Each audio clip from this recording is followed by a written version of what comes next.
আচ্ছা, ব্যয় এবং খরচ কি একই কিনা এটা বোঝার জন্য আমাদেরকে আগে ব্যয়ের সংজ্ঞাটা বুঝতে হবে। ব্যয় বলতে কি বোঝায়?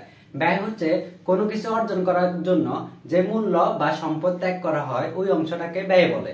আর খরচ হচ্ছে যায় যতটুকু অংশ আমরা ভোগ করে ফেলি, নিঃশেষ করে ফেলি, ওই অংশটাকে আমরা বলবো যে খরচ।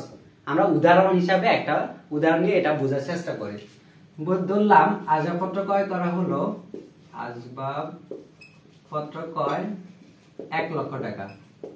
আর প্রথম বছর ওই আসবাবপত্রের অবশ্যই 10,000 টাকা।